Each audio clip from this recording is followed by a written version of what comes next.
Alam niyo po, Nay, kahit wala po tong DNA,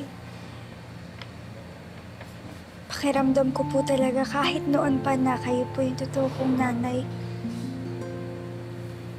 Anak, ako rin naman.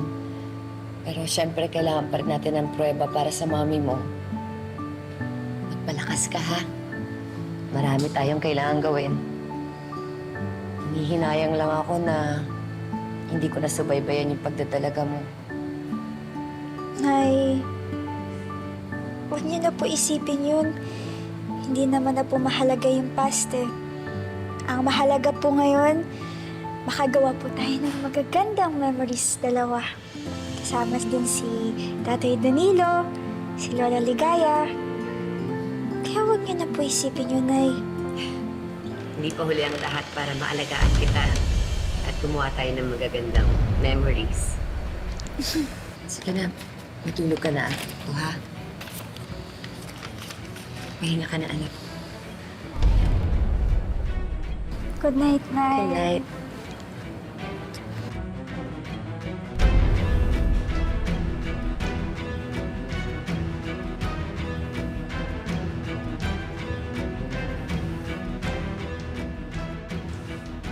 Sabi na nga ba nandito ka eh? Pwede ba, Olive, huwag ka namang gulo dito. Pwede ba, Astrid? Huwag mo kong pakialaman. Halika ka na. Bitawan mo ko! Ano ba? Olive? Nay? Nandyan po si Mami. Wala na malikmata lang ata ako. Mabuti pa magpahinga ka na, ha? Huwag mo nang isipin yun.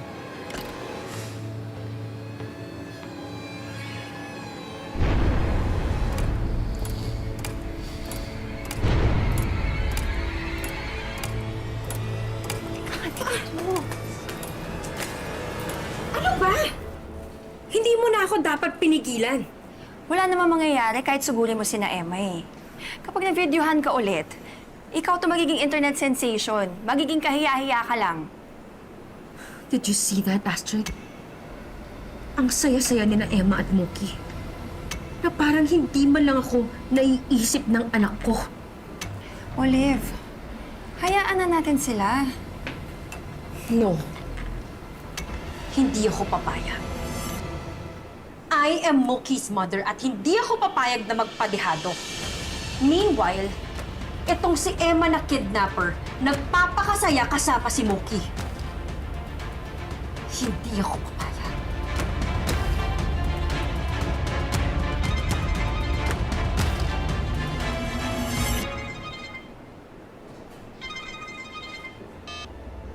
Saka pa?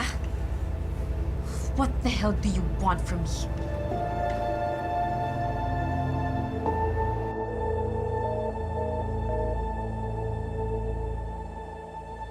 Ay, pasabog! Ay! Nandiyan na! Mga kamarikon, si Emma! Si Emma ang lumabas na nanay ni Mookie sa DNA test result! Kawawang bata.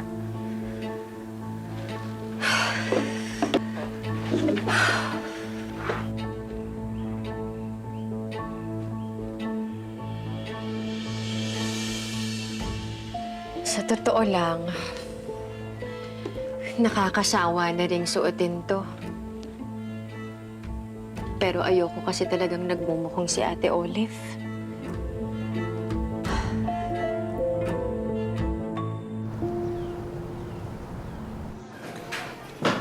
Nakausap ko si Judge.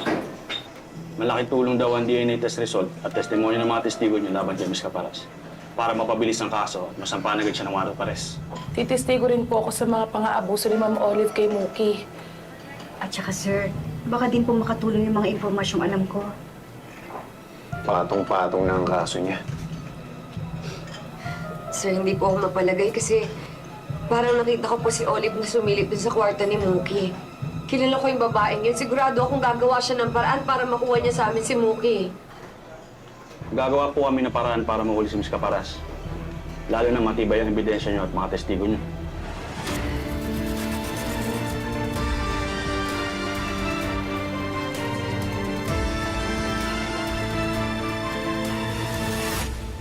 Olive, wala ba talaga tayong gagawin? Hindi natin alam kung anong pinaplano nila, Emma. Mahal na mahal ko si Maria Angela.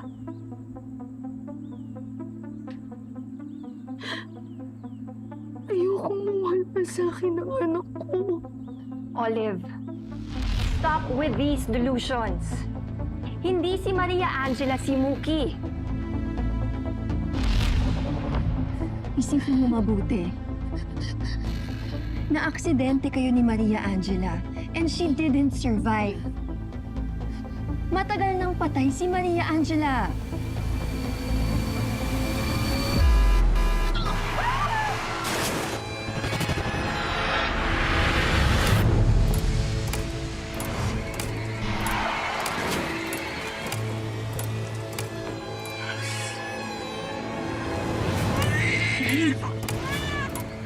Mastermind? Bakit nagpakaw yung bata niyan? Hindi ko nga anak si Mookie. Hindi nga siya si Maria Angela.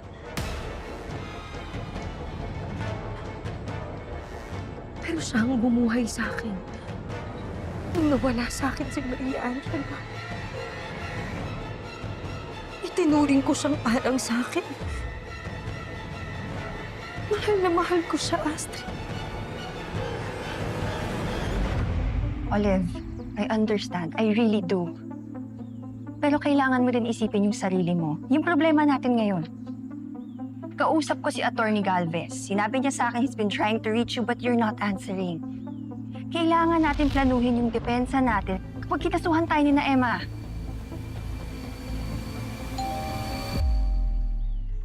Tao po! Tao po! Ito po ba si Miss Caparas? Mga pulis po ito. Oh my God, Olive. Baka arestuhin ka na nila. Sigurado ako si Emma ang may pakanan nito. Anong gagawin natin? Makukulong din ba ako? Arestuhin ba nila ako? Tumahimik ka nga! Hindi ako makapag-isip ng maayos.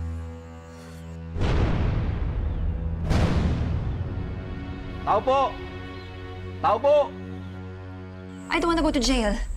Olive! Sinabi na huwag kang maingay! Hindi ako papayag. Hindi ako magpapaaresto sa mga pulis. No. Olive, saan ka pupunta? Mukhang walang tao, sir, ah. Wala. Kung talagang ayaw lang lumabas. Ganito. Magantay ka dito, bumamatsyag ako sa likod. Kopya, sir. Tao po!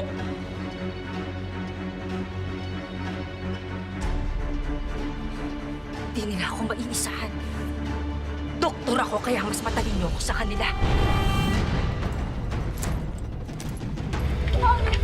Kaya ka napapahamak eh. Kasi hindi ka nakikinig sa akin. Tulong! Tulong! Nay! Nay! Nay! Maingay sa akin! Tulong! Si Ate Olive! Tulong, please! Please, tulungan niyo mo ako! Maingay. Tignan natin kung hindi ko tanggalin yung voice box mo. Makinig ka, sabi!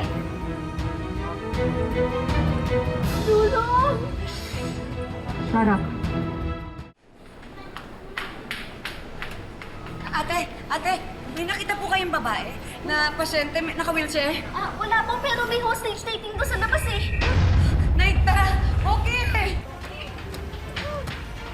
Sumasama niyo po. Okay na! Ayan! Ayan nga ang papatay sa'yo! Ako, wala mga anak ko. Sige! Subukan mo lang. Kung gusto mong makitang tumagas ang dugo ng batang to. Ano? Huwag kayong lalapit. Huwag niyo akong gugulanin.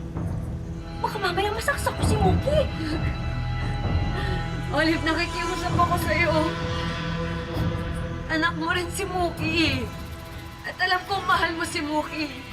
Pairali mo naman yung pagmamahal mo sa kanya, yung pagiging ina mo. Sana naisip mo yon dati pa. Minahal ko si Mookie. Pero anong ginawa mo, ha? Halos i-give up ko ang buong buhay ko para sa kanya. Pero anong ginawa mo? Kinuha mo siya sa akin. Mas Matagal ako nagdusa sa'yo dahil kinuha mo yung anak ko.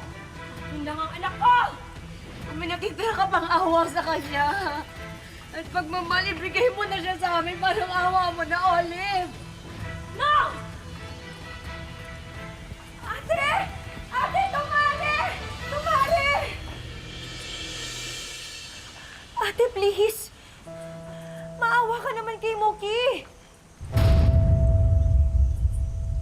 What are you doing here? Ate, tama na. Ba't na itong ginagawa mo? Tigilan mo na to. Stay out of it! Kumenasay, ate. Pero hindi ko kayang pagpigyan yung sinasabi mo. Umalis ka na! Umalis ka na, sabi! No, ate. Hindi ako aalis dito.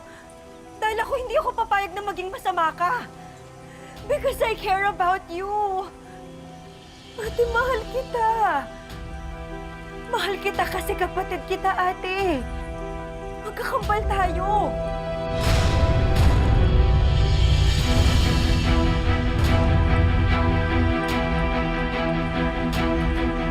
Aba, may kakambal ka? Kawawa naman ang mundo. May dalawang baliw na katulad niya. Exactly, Jade. We're twins. We're sisters. And yet, mas pinipili mo pang kampihan ng iba kesa sa akin. Ate, hindi na kita pwedeng konsentihin dito sa ginagawa mo kasi mali na to. Please, please, wag mong saktan si Mookie. Ibalik mo na siya sa nanay niya. No! No! Akin lang si Mookie! Akin lang siya! Ate, please. Please. Pag-usapan natin to, ate, kahit bilang magkapatid, please. No! Alam ko, kakampihan mo lang sila.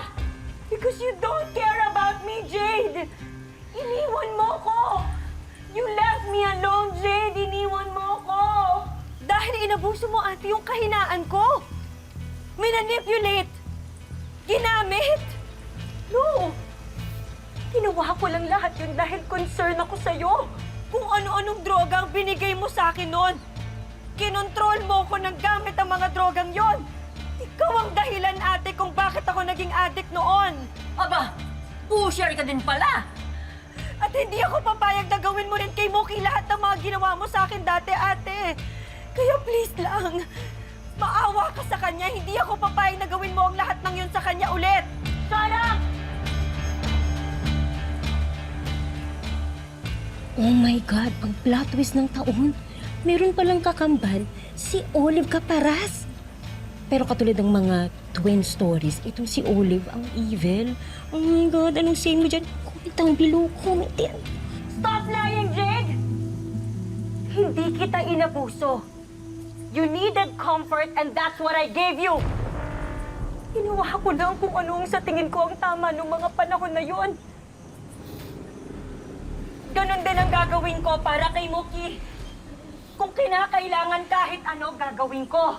Kung ang ibig sabihin nun, magiging masaya kaming dalawa, gagawin ko. Olive, alam naman namin lahat na mahal mo si Mookie eh. Na parang tunay mong anak. Hindi parang! Anak ko talaga siya! Tingnan mo si Mookie. Nasasakal na siya. Tumutugo na yung leg niya. Maawa ka naman sa kanya. Hindi naman patraduhin yung mahal mo. Sa tingin mo masaya siya? Olive, tama na. Okay, I'm so sorry.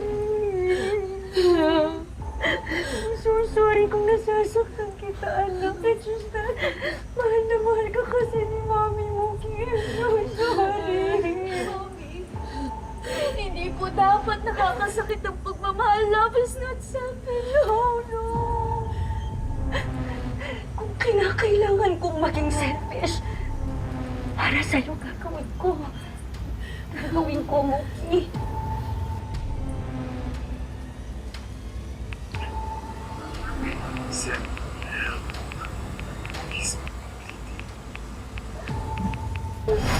Mami. Mami, please. Ibalik mo dito na po. Nanay Emma. Sige na po. Nanay Emma! Nanay Emma! Nanay Emma! Puro ka na lang Emma, Emma, Emma! Bakit ba, ha? Bakit mas pinipili mo pang babae yan kesa sa akin? Ha? Kaya ko namang ibigay sa'yo yung mga pagmamahal na binibigay niya. Mas hihigitan ko pa, Muki. Mas hihigitan ko pa. Ayoko na, Mami. Bakit, ha? Kulang pa ba lahat ng mga pagmamahal na binibigay ko sa inyo? Bakit ba palagi niyo na lang ako iniiwan? Okay. Una yung mga magulang ko, tapos yung ex ko, tapos ikaw! Lahat kayo iniiwan niyo ako. Hindi niyo ba naisip, ha?